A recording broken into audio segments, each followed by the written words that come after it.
오늘 밤에는 길과 행위를 바르게 하라라는 제목으로 우리 같이 예레미야 말씀 나누겠습니다. 성도님들, 우리가 이 하나님의 이 말씀 성경 66권을 보면 가장 긴 책이 어떤 책이죠? 66권에서 가장 긴 책, 분량이 많은. 예? 예?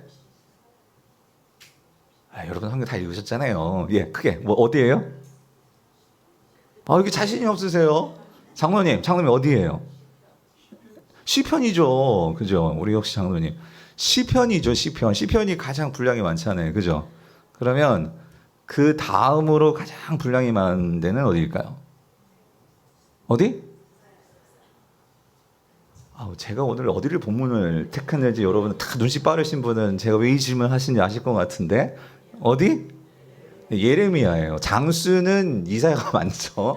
예, 그렇지만 그 내용의 분량으로 보면은, 이게 예레미야가 52장이지만 이 예레미야가 훨씬 더 이사야보다 길어요. 그리고 거기다 예레미야 애가까지 붙이면 훨씬 더 길어지죠. 그래서 사실 이 예레미야를 묵상한다는 건 참 쉽지는 않아요. 분량도 많고. 그렇지만 여러분, 이렇게 우리가 매일 성경을 가지고 묵상하면서 이렇게 1년에 예레미야를 또 이렇게 읽을 수 있다는 거는 이때 여러분들이 꼼꼼하게 보실 수 있단 말이에요. 그래서 한 절 한 절, 물론 제가 한 절 한 절 그렇게 주의하면서 설교하고 싶으면 그렇게 하면 한 몇 년이 걸릴 거예요. 아마 3, 4년이 걸릴지도 모르겠어요. 그렇지만 그 중요한 부분들을 우리가 새벽에는 이렇게 한 장씩 또 나가고, 또 금요기도에서는 또 우리가 새벽에 묵상했던 것을 다시 한번 또 정리하면서 여러분들이 또 이렇게 묵상하는 것은 의미가 있다라는 생각이 들어요. 자, 근데 여러분, 예레미야를 묵상을 하다 보면 힘이 들어요. 뭐가 힘이 들냐면, 왜 힘이 들까요? 쉽게 말하면 엄청 많이 혼나요. 계속 심판, 이 얘기 듣다 보면 너무나 이렇게 이 하나님의 이 심판과 재앙과 진노와 이런 내용들을 보게 되니까 이게 계속 반복되는 부분이 있거든요. 그래서 힘들긴 하지만, 그리고 실질적으로 뭐 그래서 그런 건 아니지만 그 예레미야는 많이 울죠. 울어요. 눈물의 선지자예요. 왜 그러냐면 그가 예언하는 말씀도 무거울 뿐더러 첫 시간에 말씀드렸지만 자기의 조국이 망한단 말이에요. 그죠? 비참하게 망한단 말이에요. 그런 망하는 이 말씀을 선포하는 선지자나, 또 그리고 그 현실을 직접 눈으로 본단 말이에요. 예레미야는 나라가 망하는 걸 직접 눈으로 보죠. 이사야는 예언했지만 이 예레미야는 직접 예언했을 뿐만 아니라 그 현장을 두 눈으로 목격을 한단 말이죠. 그러니까 이게 얼마나 힘들고 눈물 나는 일이겠습니까? 그래서 참 예레미야는 가슴도 아프고 또 힘들고 어려워요. 어렵지만, 근데 여러분 그거 아세요? 그렇게 심판하고 정말 가슴 아픈, 정말 우리가 만약에 내가 예레미야 심정이라면, 그러니까 우리 집이 망한다고 생각해 보세요. 우리 교회가 다 무너진다고 생각해 보세요. 이게 얼마나 가슴 아픈 일이냐 말이에요. 그런 말씀들을 선포하지만 성경에서 우리가 이사야도 참 이 하나님께서 그 심판 가운데 회복하시는, 또 예수 그리스도가 오심에 대한 그러한 추억 같은 이 구원의 메시지가 이사야에도 있지만, 그런데 우리가 예레미야를 우리가 꼼꼼히 전체적으로 읽어 나가 보다 보면 예레미야만큼 우리에게 소망을 주는 책은 또 없습니다. 왜 그러냐면 이 예레미야의 특별히 우리가 이 30장부터 30장, 31장, 32장, 33장을 보면 거기에서 오늘 우리에게 주어질 하나님의 진짜 회복, 참된 회복, 즉 예수 그리스도를 통해서 이스라엘 백성들이 그렇게 언약을 깨뜨리고 하나님께 심판을 받을 수밖에 없는 그런 참혹한 현실, 비참한 현실, 그러한 현실이 있지만 결국 하나님께서 이들을 버리지 아니하시고 이들과 다시 언약을 맺으시죠. 그래서 예레미야에는 어떤 우리에게 소망과 희망의 말씀이 있냐면 새 언약의 말씀이 있단 말이에요. 새 언약. 그죠? 여러분 기억하시죠? 그래서 한번 찾아볼까요, 우리? 예레미야 31장을 한번 찾아보세요. 여러분 예레미야 31장 우리 31절을 보면, 자 찾으셨어요? 우리 가정에서도 여러분 성경책 꼭 가지고 오셔서 여러분 자신 성경책 찾으시면서 따라오십시오. 외우기도 쉬워요. 31장 31절. 세일 이렇게 외우시면 돼요. 세일. 31장 31절 같이 읽어볼게요. 시작. 여호와의 말씀이니라. 보라, 날이 이르리니 내가 이스라엘 집과 유다 집에 뭐예요? 이 새 언약을 맺으리라라고 말씀하시면서 그래서 이 새 언약 그래서 이 새 언약이 뭐냐? 그래서 33절을 보니까 그러나 그날 후에 내가 이스라엘의 집과 맺을 언약은 이러하니 곧 내가 나의 법을 자 어디에 둬요? 예, 그들의 속에 두며 그리고 그들의 어디에요? 마음에 기록하여 나는 그들의 하나님이 되고 그들은 내 백성이 될 것이라 여호와의 말씀이니라라고 말씀하시면서 그러니까 이 새 언약이 결국 이 새 언약을 하나님께서 맺으시는데 구체적으로 언제 맺으시느냐? 그래서 여러분 예수님께서 그 성만찬 마지막 제자들과 최후의 만찬을 하시면서 내가 너희들에게 흘리는 피, 이 포도의 잔을 먹고 그리고 내가 너에게 주는 이 살, 이 떡을 먹어라. 이건 내가 너와 맺는 너희들과 맺는 나의 뭐다? 새 언약이다라고 말씀하시면서 신약에서 이 새 언약을 예수 그리스도께서 성취하신단 말이죠. 그리고 그 언약을 맺으시고 구약에서는 하나님께서 이스라엘 백성들과 언약을 맺으시고 특별히 출애굽한 이스라엘 백성들과 출애굽 19장에서 시내산에서 언약을 맺으시고 그들에게 이제 너와 우리는 언약을 맺었어. 그래서 그 증표로 자 나는 이런 하나님이야 라고 하나님께서 그들에게 하나님이 누구신지를 알려주시기 위해서 그리고 너희는 이런 백성이야 이런 삶을 살아야 돼. 그러면서 하나님께서 그들에게 주셨던 게 뭐예요? 율법이죠. 구체적으로 십계명이죠. 그 십계명을 어디다 새겨주셨어요? 돌판에 새겨주셨단 말이에요. 근데 아까 우리 새 언약에서 내가 이제는 새 언약을 맺으면 내 언약을 이제 어디다 새겨주겠다고요? 너희의 어디? 마음에. 그래서 결국 이 마음에 새겨준다는 것은 이제는 우리가 혼자 이 율법을 지키는 게 아니에요. 우리의 힘은 지킬 수도 없어요. 그래서 하나님의 그 율법, 다시 말하면 하나님의 그 성품과 하나님의 그 뜻과 하나님의 모든 계획과 하나님의 말씀과 이 모든 것들을 결국 우리가 그것을 따를 수 있도록 이길 수 있도록 이어갈 수 있도록 우리 마음에 새겨주시겠다. 이게 뭘 말하는 거예요? 성령을 넣어주시는 거죠. 우리에게 성령을 주셔서 저와 여러분 속에 내가 하나님과 새로 맺은 나는 새 언약의 백성이야 하는 그 증표가 뭐라는 거예요? 우리 속에 계신 뭐다? 성령님이라는 거죠. 아멘이십니까? 그러니까 여러분 이 얼마나 놀라운 이 회복의 말씀이 예레미야서에 들어있냐 그 말이에요. 예레미야서에. 그래서 여러분 참 우리가 이런 것만 보더라도요. 우리의 인생이 참 예레미야서가 보여주는 것 같이 참 힘들어요. 참 고난이고 아픔이고 참 인생이 이렇게 지리지분할 뿐만 아니라 이렇게 고통스러울 뿐만 아니라 이렇게 어렵고 힘들어요. 그런데 힘든 만큼 여러분 그 힘듦 속에는 하나님의 은혜의 이 보화도 감추어져 있음을 여러분 꼭 믿으시기를 바랍니다. 이 예레미야가 우리에게 보여주신 말씀이에요. 이 고통스럽고 힘든 상황이지만 그 상황 속에서 하나님은요 당신이 사랑하시는 백성들을 향해서 이 놀라운 소망의 말씀을 우리에게 주신다는 거죠. 오늘 저와 여러분들에게도 이런 은혜가 있는 줄 믿습니다. 그래서 여러분 지난 첫 시간에 말씀드렸지만 우리가 이제 8월 달까지 해서 예레미야 25장까지를 묵상을 해요.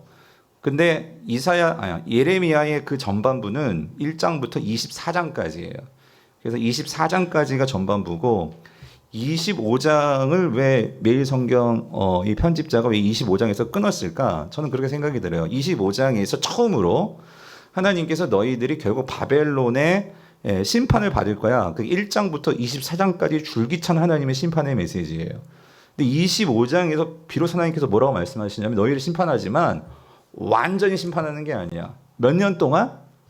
70년이 차면 이 70이라는 게 나와요. 25장에서. 그래서 70년이 차면 70년간 너희들이 그렇게 하나님의 심판을 받고 이 땅에서 쫓겨나서 하나님의 이 약속의 땅 가나안 땅에서 쫓겨나서 너희들이 바벨론의 포로로 생활을 하지만 그날이 오면 그때가 되면 70년이 차면 너희들이 어떻게 해요? 다시 돌아오게 될 거야. 이 말씀을 주시는 게 25장이란 말이죠.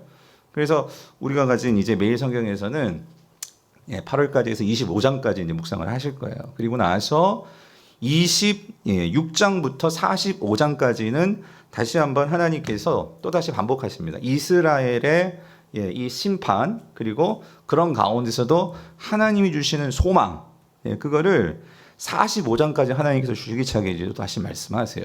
그리고 나서 이제 46장에서 51장에 가서는 하나님께서 여러분 이스라엘만 심판하시는 게 아니에요. 그럼 어디? 하나님께서 바벨론도 심판을 하십니다.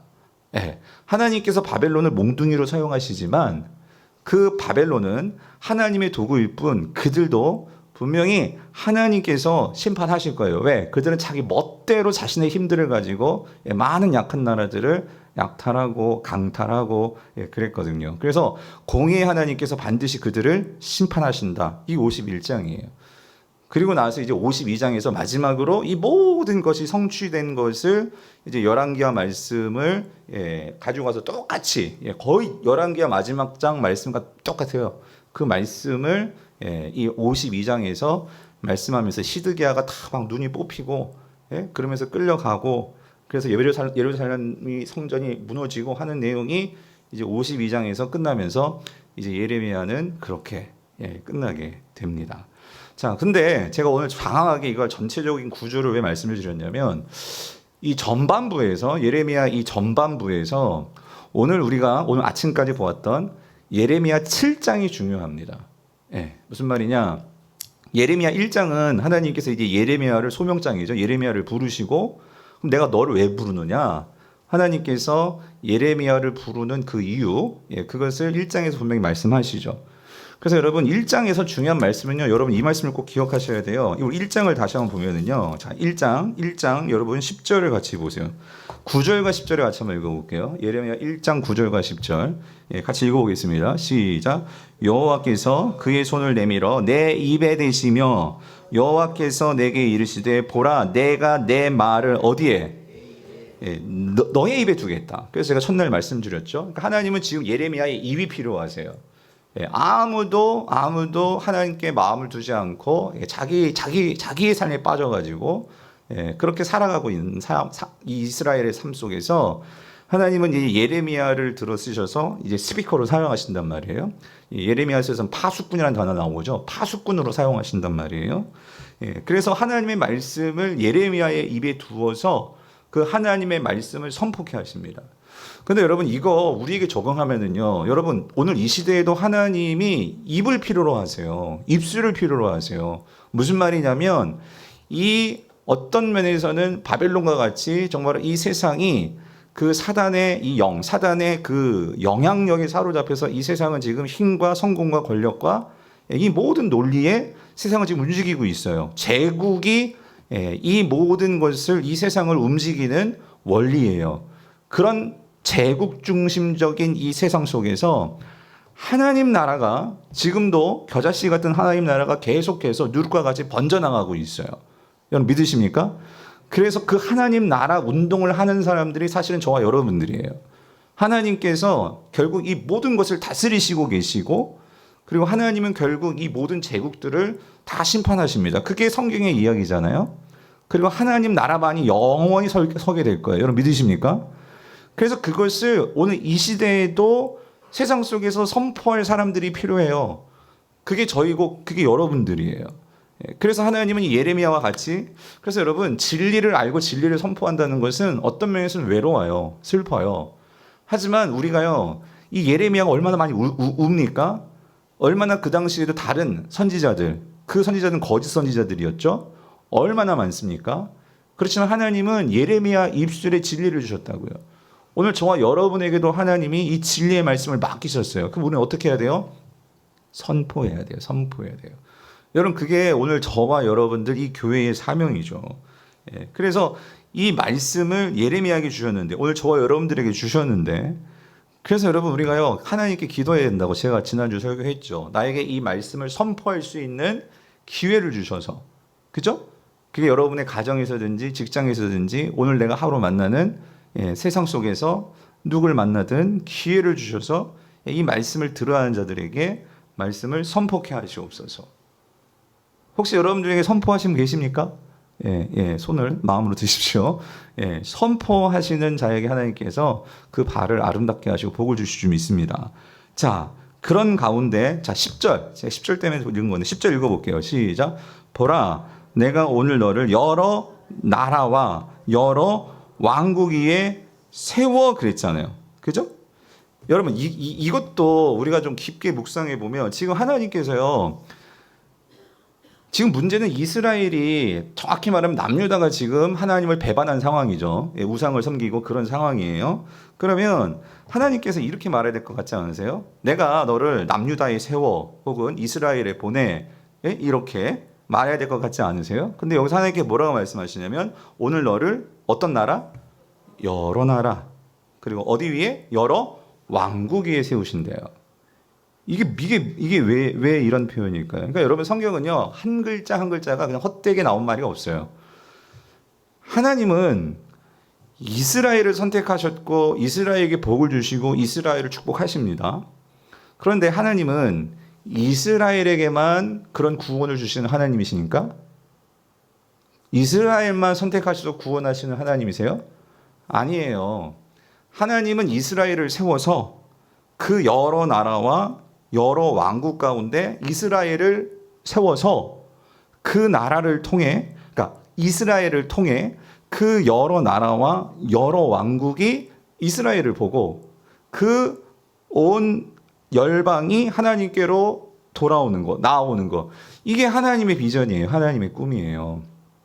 근데 이스라엘은 그것에 실패했다 그래서 여러분 우리가 이걸 잊어버리면 안 돼요. 왜 그러냐면 이 구약의 하나님은 신약의 하나님이고 신약의 하나님은 오늘 우리의 하나님이십니다. 아멘이십니까? 그래서 성경에서 아브라함의 하나님, 이삭의 하나님, 야곱의 하나님 이런 표현들이 많이 나오잖아요. 아브라함의 하나님 다르고 이삭의 하나님 다르고 야곱의 하나님 다르고 이 말이 아니라 하나님은 동일한 하나님이시다 그 소리예요. 그러면 하나님께서 이 이스라엘을 지금 이렇게 호되게 망하게 하시고 바벨론이라는 망망을 가지고 두들겨 그들을 정신 차리게 혼내시고 이 왜 그러냐면 이스라엘이 이스라엘의 사명을 감당하지 못했어요. 그런데 오늘 우리에게 새 언약을 주셔서 오늘 저와 여러분들이 그냥 예수 믿고 교회에서 그냥 신앙생활하다 천국 가는 거 우리가 그걸 구원으로만 그렇게 좁은 구원으로만 생각하면 구약의 이스라엘이라 다를 바가 없다 그 소리예요. 무슨 말인지 이해하세요? 우리 집사님들 아시겠어요? 다를 바가 없는 거예요. 그러면 그거는 하나님께서 왜 아들 예수 그리스도를 또 이 땅에 보내셔가지고 그 십자가에 달려 죽으시기까지 하기까지 하나님께서 그 구원을 왜 행하셨는지에 대한 우리는 그 생각을 또 전혀 못하고 그렇게 되면 신앙이 여러분 신앙도 그냥 놔둬버리면 이건 자기 중심적인 신앙으로 흘러가는 게 이 죄성, 인간이 가지고 있는 죄성의 그게 본래의 모습이란 말이에요. 그러니까 그렇게 되면 이제 오늘 우리가 7장에서 보겠지만 하나님을 섬기지만 전혀 하나님의 마음과는 상관이 없는 이상한 방향으로 예루살렘 성전이 되어져 버리는 거예요. 그러니까 이거는 하나님을 섬긴다고 하지만 그런데 알고 보면 이건 다른 우상 숭배와 다를 바가 없는 거예요. 그런데 이게 가만 보면 잘못하면 오늘날 교회 안에서도 이루어지는 지금 예루살렘 이 성전의 모습이 고스란히 우리들 안에서도 벌어질 수 있는 현상이라는 거죠. 이거를 우리가 보면서 우리는 정신을 차리지 않으면 우리는 똑같이 또다시 그 이스라엘이 지금 범한 죄를 반복해낼 수 있단 말이에요. 그런 면에서 특별히 우리 중직자들, 당회원들, 저를 비롯해서 교육자들 그리고 그러니까 리더라는 분들은 그러한 것들을 분별하면서 정신을 차려서 파수꾼 역할을 제대로 해야 한단 말이죠. 이거를 보지 못하면 또 우리는 예루살렘 성전 같이 우리 안에서 정말 막 그 값비싼 우리 보면 봤죠? 막 스바에서 막 수입한 걸 가지고 우리는 뭔가 막 뭐 하나님께 최고의 제사를 드리고 최선의 예배를 드리고 한다고 하지만 하나님 말씀하시죠? 그게 나 무슨 상관이 있는데 하나님께서 그렇게 나오시면 우리의 이러한 모든 예배와 우리의 이 하나님 앞에서 하는 이 모든 것들이 전도서가 말하는 헛되니 모든 것이 헛되도다가 되어버린단 말이죠. 그래서 다시 보세요. 여기 10절. 그래서 그렇게 여러 나라와 여러 왕국에 세워 네가 그것들을 자 뭐한대요? 뽑고 파괴하며 넘어뜨리며 그러니까 여러분 여기에 이 여러 왕국과 이 여러 나라 속에는 이스라엘도 다 들어가 있어요. 그러니까 지금 하나님께서 하시는 일은 뭐냐면 궁극적으로 하나님 나라를 새롭게 세우시는 거야. 그러기 위해서 하나님께서 지금 뭐 하시냐면 지금 여기다가 그냥 지금까지는 이스라엘을요 기회를 계속 주셨어요. 이스라엘 땅에서 아유 정신 차리겠지, 기회를 주시고 기회를 주시고 또 기회를 주시고 돌아오겠지 돌아오겠지. 그래서 몇 번이고 하나님께서 선지자들을 보내시고 그렇게 해가지고 또 적국의 침입을 받게 하시고 그러면서도 그들을 구원해 주시고 그렇게 했는데 이게 이스라엘이 도저히 정신을 못 차려요.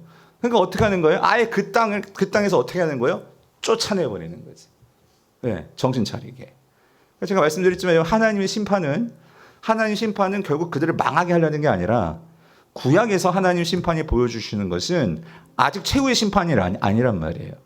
최후의 심판은 이제 그 아들 예수 그리스도의 재림을 통해서 임하게 될 거예요. 그 전까지 하나님께서 임하시는 심판들은 우리에게 기회를 주시고 우리를 새롭게 하시는 하나님의 사랑의 또 다른 방법이죠. 그런 면에서 지금 그렇게 하나님께서 지금 뽑고 새롭게 해서 지금 바벨론의 포로로 끌려가게 하고 그렇게 하시면서 거기에 하나님의 모든 뜻이 있는 게 아니라 그 다음 뭐라고 나와요? 그 다음에. 그래서 어떻게 한대요? 건설하고 뭐 한대요? 심게 하였느니라 하시니라. 그러니까 하나님의 이 회복은 있어요. 건설하고 다시 새롭게 심겠다. 그래서 이 일을 위해서 지금 하나님께서 예레미야를 부르신 거예요. 이 일을 하나님의 뜻을 알고 계획을 알고 지금 그것을 선포토록 하는 사람이 예레미야고 오늘날 이 시대에 이 예레미야의 사명을 감당하도록 이 땅 가운데 세운 그 공동체, 새 언약의 공동체가 뭐예요? 뭐예요? 교회죠, 교회. 저는 우리 교회가 이 사명 감당하는 교회 될 수 있기를 간절히 원합니다. 그리고 여러분들이 이거를 우리가 같이 기도해야 된다는 거죠. 가정에서도 계신 분들도 이 사명을 위해서 같이 뛰는 자들이 오늘 저와 여러분들이고 여러분들이 그 하나님 나라의 공동체의 소중한 한 사람들이란 말이죠. 자, 그런데 자 보세요. 7장은 그러니까 예레미야 말씀에서 그래서 1장에서 이렇게 서론을 하나님께서 시작하시고 2장부터 해서 6장까지는 그럼 하나님께서 결국 이 이스라엘을 나는 심판할 수밖에 없어 하는 그 이유가 뭔지를 하나님께서 말씀을 하시죠. 그래서 여기에서 가장 중요한 것은 결국 이스라엘이 2장에서 6장까지 가장 중요한 것은 언약을 깨뜨렸다 그 소리예요. 하나님과 맺은 언약을 깨뜨렸다 그 소리예요. 언약을 깨뜨렸다. 그러면 하나님과 맺은 언약을 깨뜨렸는데 그럼 어떤 점에서 깨뜨렸느냐? 한 세 가지 점이죠. 첫 번째는 지난주에 말씀드렸던 거예요. 이들이 우상을 숭배했어요. 우상 숭배. 그래서 여러분 이 우상 숭배가 뭐 어렵게 느껴지냐면 하나님께서요 이런 우상 숭배가 뭔지를 이렇게 우리의 삶 속에서 경험할 수 있도록 그러니까 여러분 결혼하신 분들 한번 생각해 보세요. 내가 사랑하는 아내가 딴 남자하고 죄송해요 그런 딴짓 한다. 그런 간음을 범한다고 생각해 보세요. 아니면 내 남편이 나가가지고 집 나가가지고 그렇게 간음을 하고 집에 들어 여러분 어떨 것 같아요? 상상만 해도 끔찍해요, 여러분. 그렇지 않아요? 결혼하신 분들? 지금 하나님이 그 심정이다 그 소리예요. 우상 숭배가 죄송하지만 우리 권사님이 집사님이 아니면 제 아내 사모가 아니면 제가 그리고 집에 들어갔는데 그 남편을 보고 아내를 본다? 여러분 그거 어떨 것 같아요? 왜냐면 이게 여러분 하나님의 심정을 알아야 돼. 이게 여러분 그게 지금 그게 우상 숭배라는 거예요. 왜냐면 언약을 맺었잖아요. 그죠? 나는 너의 하나님이 될 것이고 너는 나의 백성이 될 거야. 그죠? 이 언약 관계. 그런데 이스라엘 백성이 지금 발에 다 빠져가지고 각자 그 자기 남편 여자 새롭게 만들고 이게 지금 이스라엘의 죄예요. 첫 번째 죄. 그러니까 여러분 생각해 보세요. 이렇게 되니까 여러분 가정 생활이 되겠어요? 집에 와도 아내를 봐도 뭐 딴 여자 생각하고 있고 딴 남자 생각하고 있고 이건 그게 가정 생활이 되겠어요? 그게 뭐냐면 헛된 예배예요. 하나님께 나왔지만 이게 제대로 예배가 되겠어요, 여러분? 그러니까 두 번째 예배가 아니라 두 번째 문제가 이 헛된 예배. 이 가증스러운 예배. 형식적인 예배. 이스라엘의 이 언약이 파괴된 게 이 두 번째예요. 그러니 여러분 예배를 통해서 남편과 아내가 서로 사랑을 해야 거기서 아내와 남편 사이에 추억도 생기고 또 뭔가 그 가정의 화평도 있고 애들도 화목하고 그러면서 모든 가정의 일들이 잘 되잖아요. 하나님하고 예배가 이게 잘 안 되니까 여러분 그 가정 생활이 온전해지겠습니까? 남편이 늦게 들어오고 아내는 막 불안해하고 있고 애들도 여러분 이게 가정 생활이 되겠습니까? 그러니까 이스라엘이 우상 숭배하고 헛된 예배를 하니까 하나님은요 공의와 정의를 정말 그 삶을 보여주시고 그 삶을 이스라엘 백성들에게 기대했는데 이 남편은 나가가지고 이 아내는 나가가지고 그렇게 딴짓하고 있으니 여러분 그 가정을 위한 일들이 있겠습니까? 없는 거예요.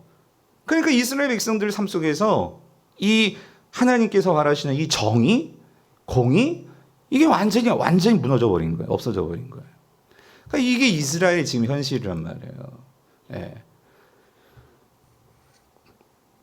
그래서 하나님께서 보다 못해 이제 어떻게 하냐면 그런데도 이스라엘 백성들은 그런 거 있잖아요, 여러분. 그런데도 바람 피면서 가정은 지키려고 그래.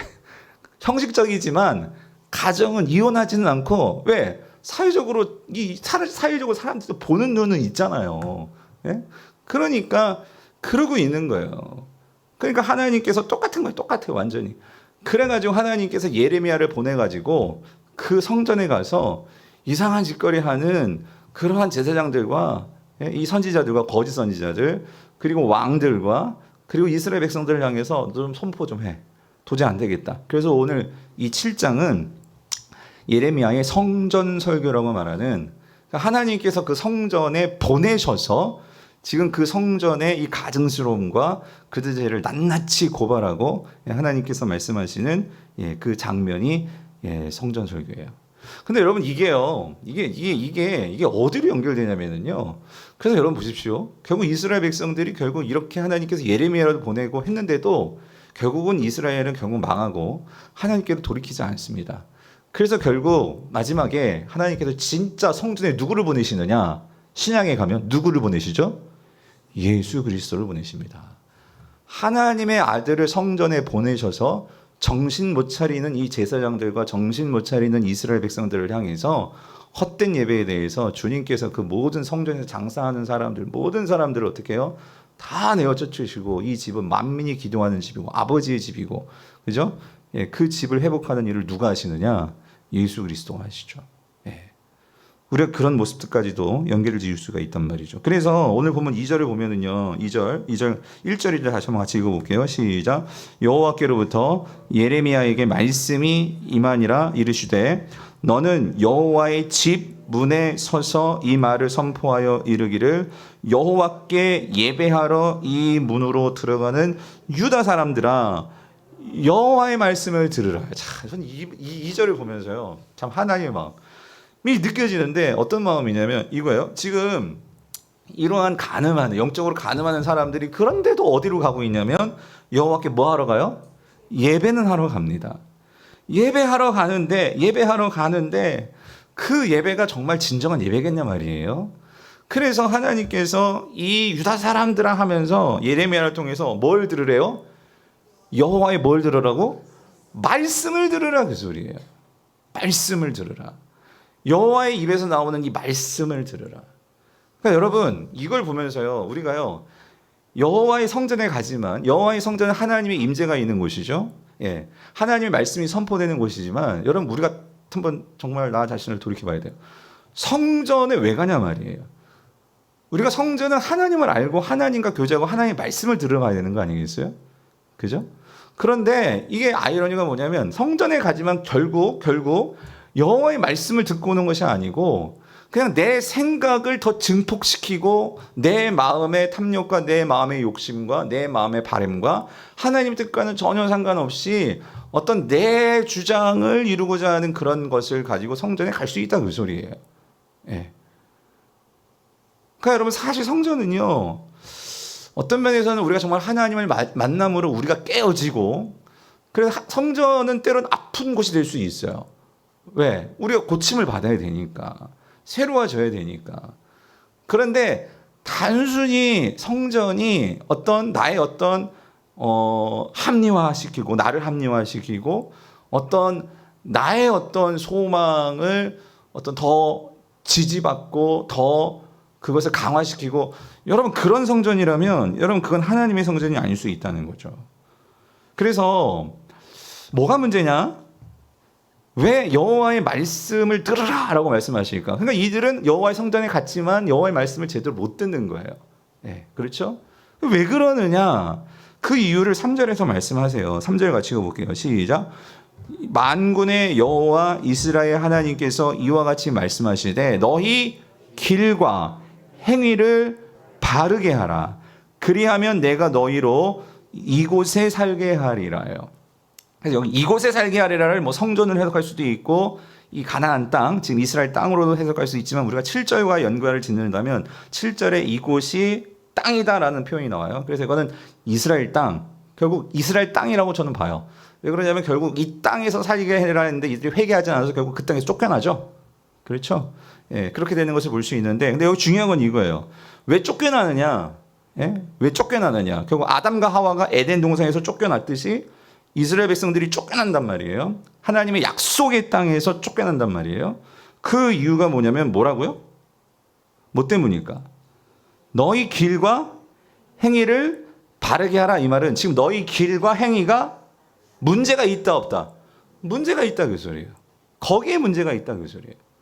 그러니까 여러분 중요한 건 이거죠. 길을 잘못 들이면 처음에는 이 길이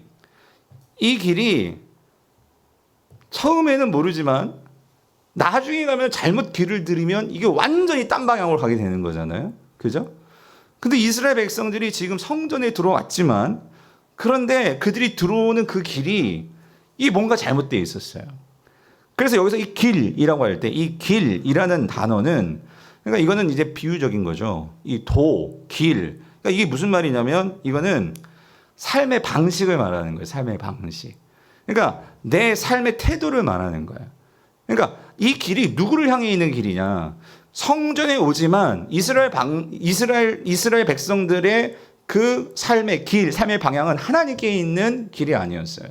성전에 들어오지만 그 성전을 통해서 얻고 싶은 건 하나님의 뜻과 하나님의 마음과 하나님과의 관계를 통해서 나를 향한 하나님의 그러한 마음과 우리를 향한 하나님의 그 뜻과 그 하늘의 뜻이 이 땅에서 이루어지는 예수님이 말씀하신 것과 같이 그 아버지의 마음, 아버지의 뜻하고는 상관없이 이 땅을 살면서 내 주변을 보니까 잘 사는 사람들 많거든요. 똑똑한 사람들 많거든요. 그러니까 하나님과의 관계에서 나의 삶이 아니라 누구와의 관계? 세상 사람들을 보니까 나도 저렇게 살고 싶어.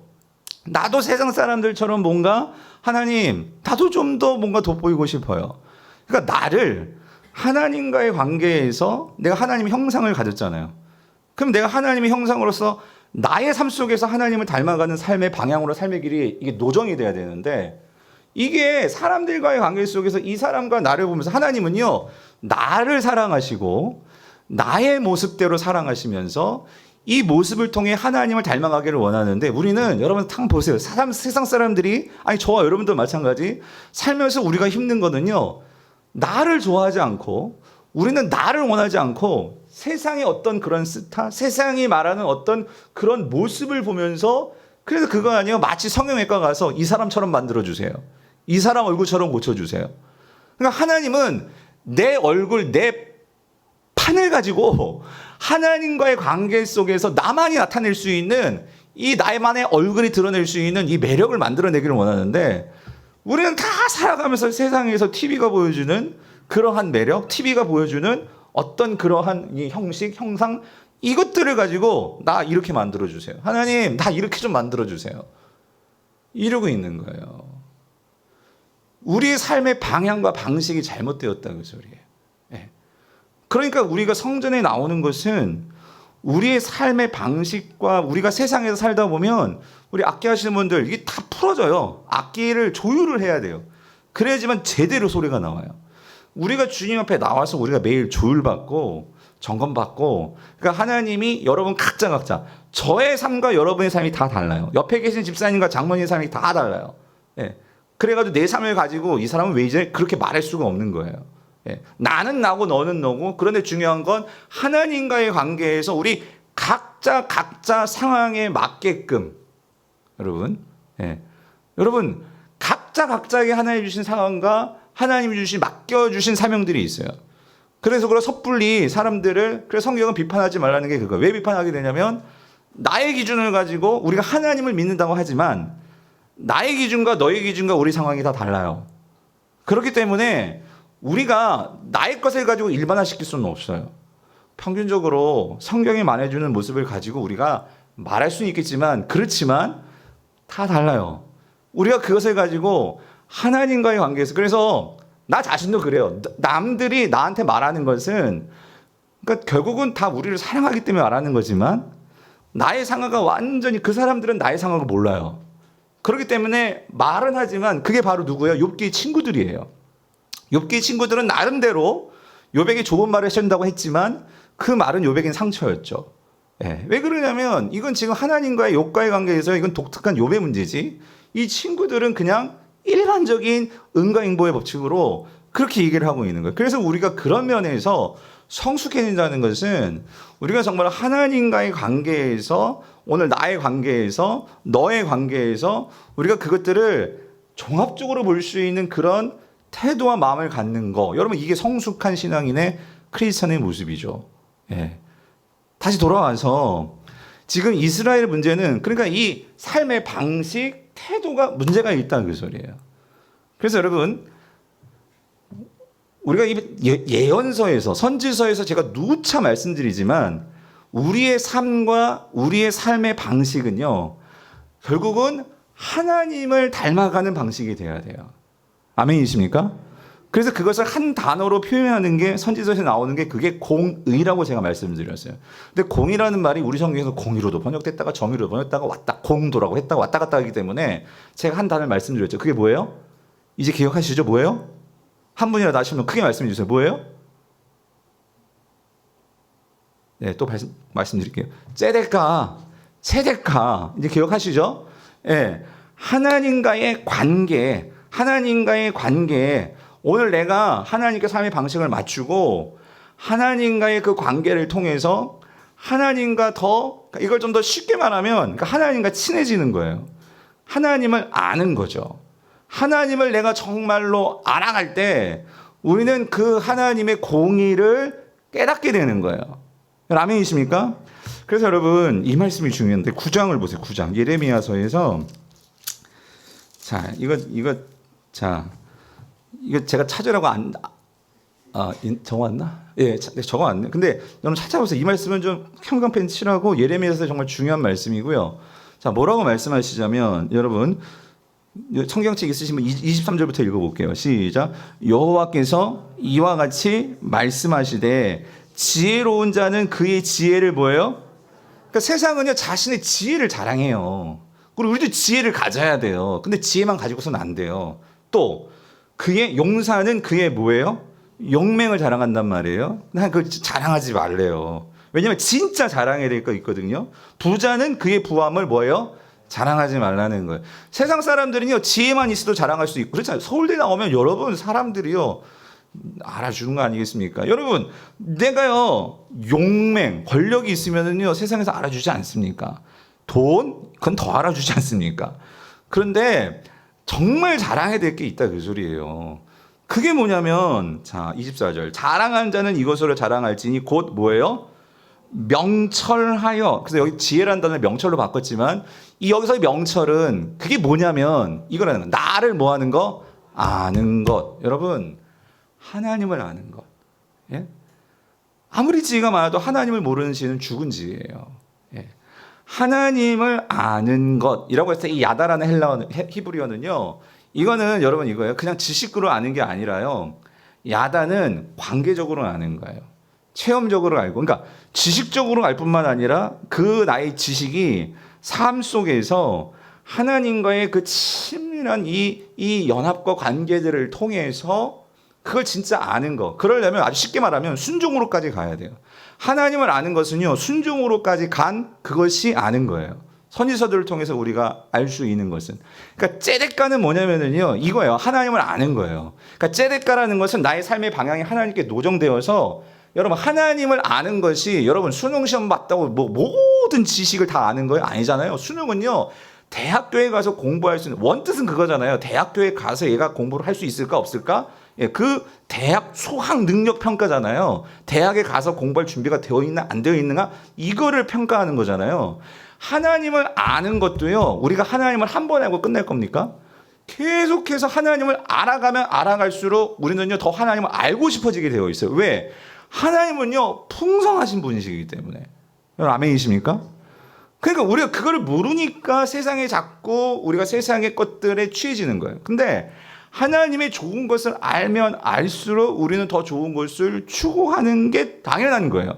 물론 여기에는 이제 여러 가지 변수가 오죠. 사단이 자꾸 우리를 유혹하니까 문제지만, 그러니까 그렇지만 우리가 정말 좋은 것을 맛보고 알면 알수록 그거를 취하게 되면은 우리는 더 그것을 알려고 하게 된단 말이죠. 여러분 이게 나를 아는 거예요. 이게 나를 아는 거.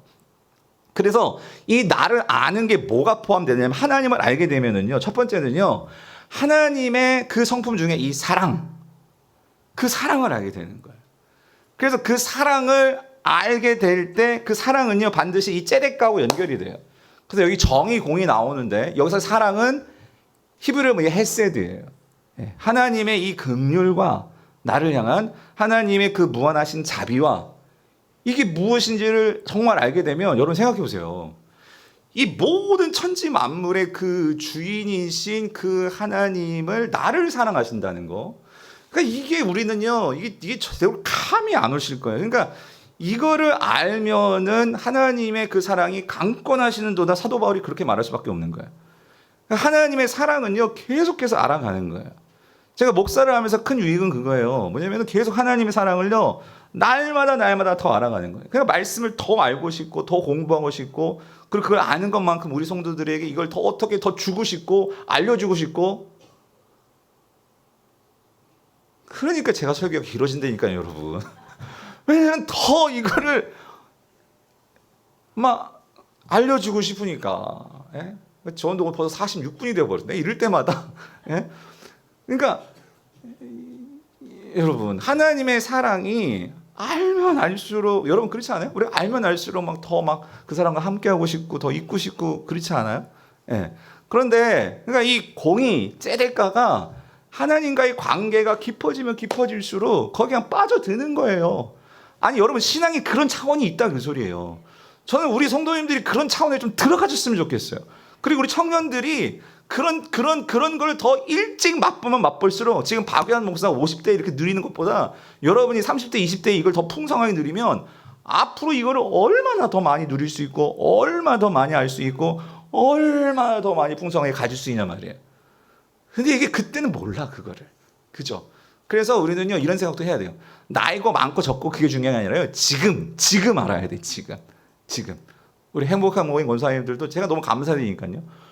우리 백권사님도 그렇고 안권사님도 그렇고 행복한 권사님들 그 오후 시간에 1시 반에 예? 제자훈련 그 하시는 거 보면서 또 제가 좀 짧아요. 허리 진짜 많이 아프실 것 같은데도 여기서 보면 얼마나 우리 백권사님도 얼마나 진지하게 잘하시고 안권사님과 잘 나누시는지 저는요 그런 게 너무 감사한 거예요. 우리 교회 나이가 저는 제가 만약에 80대고 90대도 여러분 제가 제자훈련 하겠어요 안 하겠어요? 예? 전 그때도 할 거예요 여러분. 그땐 진짜 시니어 제자 훈련들. 그러니까 이게 얼마나 풍성한 건데 알면 알수록. 예? 그러니까 이 공의가 째레까라는 것은 그런 하나님과의 관계. 그래서 이 째레까는요 반드시 이거를 보일 수밖에 없어요. 그게 뭐냐면 이 하나님과의 관계가 많아지고 맺어지면 난 그렇게 살고 싶은 거예요. 그러니까 그거를 하나라도 더 이제 실천하려고. 현실이 어려워서 못할 수도 있겠지만 그러나 그 현실을 이제 뛰어넘을 수 있는 나의 삶의 실천들이 나와요. 이게 어떤 의무로 나오는 게 아니라 하나님의 째릴가와 사랑이 많아지면 많아질수록 그 길이 노정되어 있기 때문에 그 길을 가다 보면 자연스럽게 내가 하나님을 닮아가고 하나님을 좋아하게 되고 그럼 하나님이 좋아하시는 일에 내가 마음을 두고 그 일을 하게 되고 여러분 그게 정의예요. 그게 미슈파트예요. 그게 하나님께서 원하시는 일. 그래서 여러분 그냥 성경에서요 뒤에서 보겠지만 고아를 돌보고 예? 나그네를 돌보고 예? 이 과부를 돌보고 이게 그냥 선행을 말하는 게 아니라 하나님의 마음은요 그런 거예요. 약한 자들을 향해서 하나님은 어떤 하나님이에요? 그 긍휼을 베푸시는 것을 너무나 좋아하시는 거예요. 왜냐하면 하나님께서 이스라엘 백성들이 그 애굽에서 노예 생활을 할 때에 하나님께서 그냥 그들을 지나치지 않으셨거든요. 그들에게 여러분 생각해 보세요. 만약에 저라도 여러분이라도 하나님 나라를 이제 세우는 거예요. 그럼 여러분 여러분이 만약에 가게에서 아르바이트생을 뽑아도 어떤 아르바이트생 뽑고 싶으세요? 똑똑하고, 예? 혹은 뭐 예쁘고, 뭐 잘생겼고, 아니 뭔가 좀 이렇게 그런 사람들 뽑아야 사람들한테도 뭔가 돋보일 것 같고 일도 잘할 것 같고 좀 빠릇빠릇하고 할 것 같고 그렇지 않으세요? 근데 하나님께서 참 그것도 세상에 얼마나 많은 민족이 있냐 말이에요. 똑똑하고 잘났고 그런 민족들이 얼마나 많겠냐고. 근데 하나님께서 선택한 민족은 그 당시 고대 근동지방에서 가장 약하고, 예? 가장 못생겼고 어떤 면에서, 예? 그런 누구? 히브리 민족을 택했다 그 소리예요. 그런데 하나님이 믿는 구석이 뭐겠어요? 하나님께서 왜 그러한 약하고 보잘것없고 그런 자들을 왜 택하셨겠어요? 왜냐면은 하나님은요, 이 사람들의 능력이 문제가 아니에요. 중요한 거는 누가 중요해? 내가 있잖아, 내가. 어? 내가 너의 하나님이 되어줄게. 그러니까 너는 나를 하나님으로 삼아. 그 어떤 면에서 보면은요, 약하기 때문에 내가 자랑할 게 아무것도 없어. 내가 의지할 게 아무것도 없어요. 그러니까 내가 믿을 수 있는 건 누구밖에 없어요? 나의 신 여호와 누구밖에 없어요? 하나님밖에 없는 거야. 가진 게 없으니, 배운 게 없으니, 내가 의지할 게 없으니, 그러니까 뭐밖에 의지할 수밖에 없어요? 예수님밖에 없는 거예요. 하나님밖에 없는 거예요. 그러니까 오히려 하나님은요, 내가 약한 게 문제가 안 되는 거예요. 내가 가진 게 없는 게 문제가 안 되는 거예요. 성경은 그래서 하나님은요, 약한 자들을 쓰시는 게요, 약한 자들이 문제가 되는 게 아니에요. 왜? 하나님이 있으시니까. 하나님이 가지고 계시니까. 그래서 여러분, 약자를 돌보고 이게 목사님 나도 약자예요. 나도 없어요. 뭘 우리가 돌보고 나도 지금 없어가지고 힘든데. 그러니까 여러분 그런 차원의 문제가 아니라 우리의 마음이 적어도 내 마음이 하나님께 노정이 되어 있다면 내가 없어도 배운 거 없어도 가진 거 없어도 삶의 방식은요 부자처럼 살 수 있고 우리 아버지가 부자니까 우리 아버지가 능력자니까 우리가 그 아버지의 아들로서 혹은 남편의 아내로서 이건 경제 공동체고 가족 공동체고 삶의 공동체고 공동체잖아요. 그러니까 그런 공동체로서 당연히 그 공동체에 합당한 삶이 나올 수밖에 없어요. 그게 뭐냐면 그게 정의다 교수님, 정의다. 예, 정의다. 이게 하나님께서 바라신 하나님 나라의 백성들의 모습이고 오늘 교회가 가져야 하는 하나님이 바라시는 모습이라는 거죠. 예. 아멘이십니까? 예? 그런데 이들은 여기는 상관없고 오늘 본문 4절에서 이들이 취해 건 이거예요. 이거 뭐냐면요, 이들은 이거예요. 성전. 너희는 이것이 여호와의 성전이라 여호와의 성전이라 여호와의 성전이라 하는 뭐래요? 이 거짓말을 뭐예요? 믿지 말라. 그러니까 하나님과의 관계는 전혀 상관없고 내가 어디에만 나와 있으면 성전에만 나와 있으면 그래야 나는 하나님의 백성이야. 그리고 이 성전이 있는 한 나의 삶은 든든해. 이루고 있는 거예요. 근데 여러분 이게 이룰 수 있는 그 당시 배경이 있어요. 뭐냐면 제가 그때도 말씀드렸지만 지금 북이스라엘은 이미 멸망해 버렸어요. 없어져 버렸어요. 역사에서 완전히 사라져 버렸어요. 그래서 지금 뭐만 남았냐면 지금 남유다만 남았거든요. 근데 그러니까 701년에 북이스라엘은 이미 20년 전에 망했어요. 근데 701년에 사네립, 그 당시 아수르의 왕, 이 사네립이 히스기야 왕 때, 히스기야 아시죠? 쳐들어왔어요. 남유다를. 그랬는데 어떻게 되었냐면 이 히스기야가 성전에 가서 그 사네립이 막 조롱하는 그 편지를 바꿔서 덜덜덜덜 떨면서 성전에 가가지고 성전에다가 그 편지를 쫙 펼쳐놓고 뭐 했어요? 기도했잖아요. 기도했을 때 하나님께서 그 18만 4천인가 5천인가 아무튼 그 아수르 대군을 완전히 다 요절내 버리셨어. 그랬죠? 그랬을 때 그러니까 남유다 백성들은요, 와, 역시 북이스라엘은 뭐가 없어? 하나님의 성전이 없어요. 근데 우리 예루살렘에 뭐가 있어?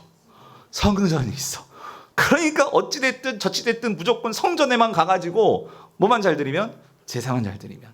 그러면 우리는 만사오케이야. 그러니까 결국 어떻게 되어버렸냐면 교회, 그러니까 성전 밖에서의 삶은 뭐 하나님이 있는지 없는지도 모르겠어.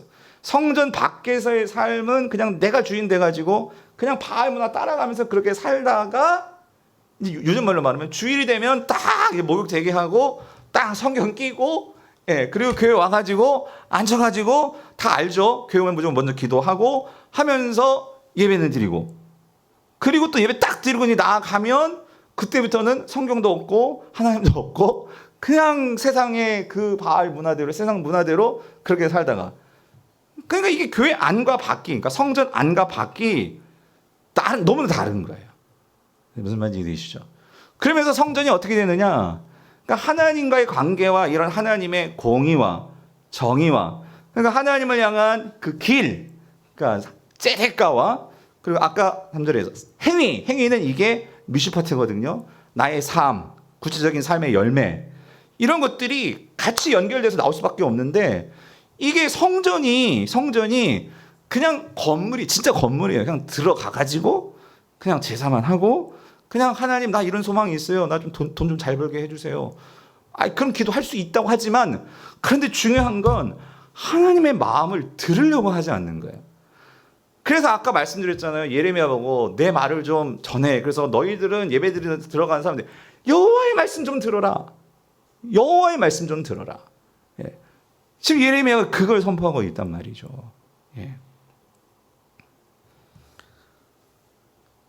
그래서 5절, 6절, 7절 다시 한번 이걸 해석해 주는 거예요. 아까 3절 말씀을. 너희가 만일 길과 행위를 참으로 바르게 하여 이게 아까 말씀드린 길, 이 째데까라면 행위, 이게 미시파트다. 그죠? 길, 삶의 방식, 태도가 바르면 당연히 행동은 달라질 수밖에 없어요. 행위가 달라지죠. 근데 그걸 바르게 해야 되는데 그러니까 너희들 이웃들 사이에 뭐를 행해야 된다고요? 정의. 그러니까 정의가 있다는 것은 결국 이 사람이 하나님의 백성이냐 아니냐를 분명하게 알 수 있는 삶의 열매가 정의다 그 소리예요. 정의. 그 정의를 행해야 되는데 그럼 정의가 뭐예요? 하나님께서 구체적으로 이제 말씀하십니다. 6절 같이 읽어볼게요. 시작. 이방인과 고아와 과부를 어때요? 압제하지 아니하며. 그러니까 압제한다는 건 뭐냐면요. 왜 압제할까요? 나만 생각하는 거예요. 나만 나 중심적으로. 그러니까 이 고아 이방인 이 사람들은요. 이 가장 약한 자들이에요. 그러면 하나님은요. 잘 생각해 보세요. 하나님과 나와의 관계에서 누가 강자예요? 하나님과 나와의 관계에서 누가 강자예요? 당연히 하나님이죠. 근데 하나님 우리를 압제했다면 여러분 우리는 뼈도 못 추리죠. 그죠?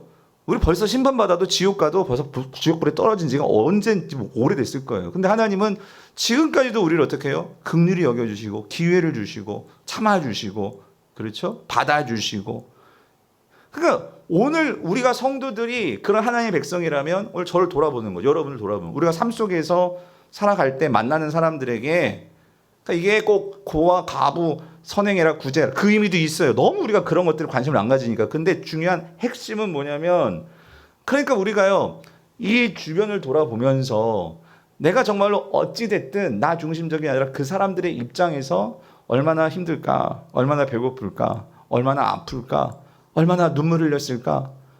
그러니까 적어도 우리가요 뉴스를 보면서도 성도라면 정말 누군가가 고통을 당하고 있고 아픔을 보고 할 때 그걸 보면서 얼마나 그 아버지 아들 잃은 그 부모 또 아버지 잃은 그 아들 하여튼 우리의 이 현실에 이 죄로 인해서 모든 것이 다 깨어져 버리고 엉망진창이 되어버린 이 세상을 보면서 우리가 그냥 보는 것이 아니라 정말 하나님의 마음을 가지고 이 죄가 얼마나 이 세상을 이렇게 엉망진창을 만들어놨나 그걸 보면서 같이 아파하고 만약에 내가 도울 수 있는 일이 있다면 구체적으로 내가 할 수 있는 선에서 내가 정말로 같이 참여하고 그러니까 그게 진짜 성도의 모습이다 그 소리죠.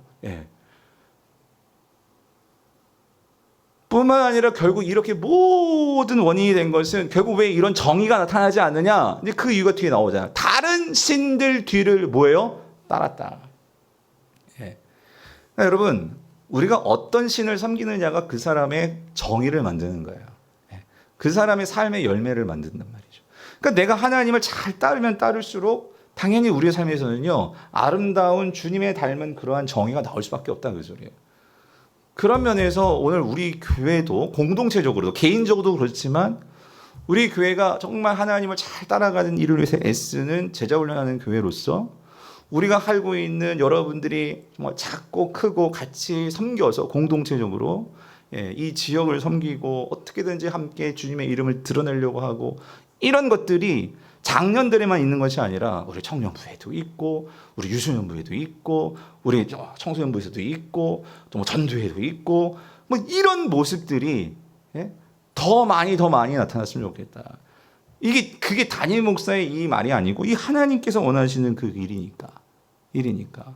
여러분 기도해 주십시오. 참 이럴 게 너무 감사한 거예요. 이번에 유소년부에서도 유소년부뿐만 아니라 우리 집사님들 중에 우리 교회에 참 초등학교 교사 선생님들이 계시잖아요. 그래서 그분들이 이번에 정말 마음을 모아가지고 그 방학 때 휴가 있으신데도 몇 분이 초등학교 선생님이신 그 몇 분들이 우리도 뭔가 정말 그 내가 가지고 있는 달란트, 내가 가지고 있는 하나님이 주신 어떤 그러한 내가 가지고 있는 그것을 가지고 어떻게 우리가 섬길 수 있지 않을까 해가지고 우리 4학년, 5학년, 6학년 그 아이들, 초등학생 아이들 있잖아요. 우리 교회 아이들뿐만이 아니라 주변에 그런 아이들, 이분은 직접 현직 교사들이시잖아요.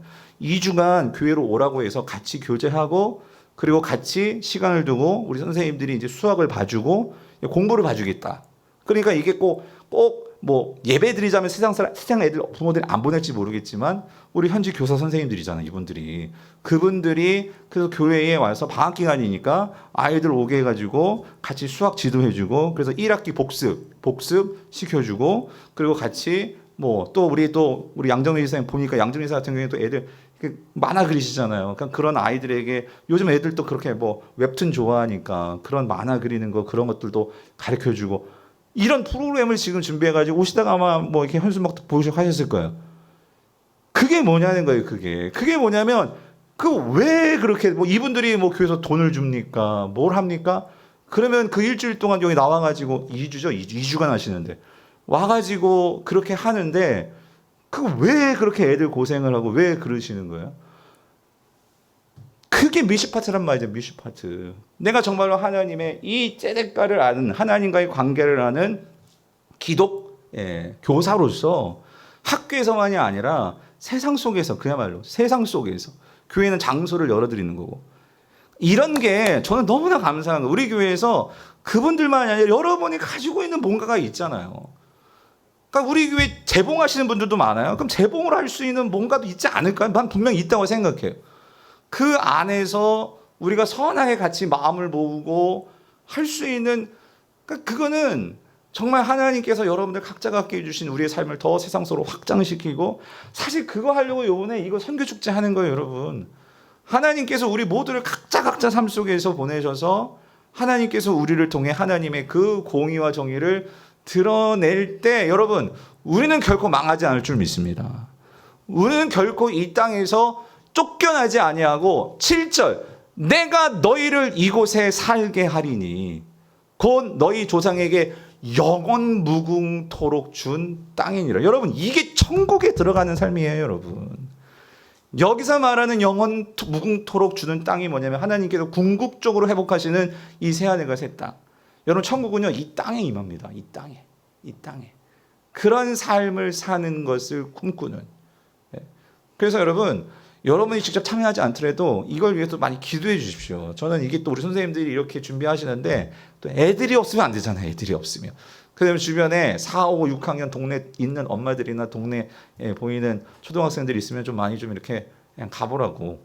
그래서 선생님들이 그렇게 애들 지도해 준다고 해서 많이 홍보도 해주시고 또 우리 성도님들 이 일로 해서 기도해 주시고 그리고 더불어서 제가 지금 말씀드린 구체적으로 여러분 소개해드리겠지만 8월 며칠이지 17일인가 그때 저희 교회에서 여름에 이 지역의 어르신들 삼계탕 오늘 우리가 어떤 면에서는 그 연습을 잘 하신 것 같아요. 너무나 힘드시지만 어쨌든 오늘 반찬 봉사가 오늘은 삼계탕 메뉴를 해가지고 반찬 봉사를 했는데요. 오늘 이 지역의 어르신들을 좀 우리가 한번 마지막 복날 교회가 여름에 한번 대접하자 해서 또 그런 일을 또 준비하고 있는데 뭐가 됐든 여러분들이 교회에서 그런 일들을 할 때도 기도해 주시고 좀 한번 여러분 동참해서 같이 그런 마음들을 나눌 때 여러분 그 일들이 하나님의 공의를 우리가 정의를 더 하나님 앞에 영광을 돌리고 세상 가운데 하나님의 영광을 올려드리는 이 놀라운 일이 될 줄 믿습니다. 바라기는 우리 모든 성도님들 하나님 앞에서 우리 모두가 하나님께 받은 이 십자가의 사랑과 이 공의와 이 은혜가 뭐가 됐든 어떤 것이 됐든 여러분의 삶을 통해서 흘러감을 통해서 정말 하나님께 쓰임 받고 하나님께서 인정받고 그래서 하나님께서 귀히 여기시는 오늘 저와 여러분들 우리 모두의 삶이 될 수 있기를 여러분 다시 한번 축원드립니다.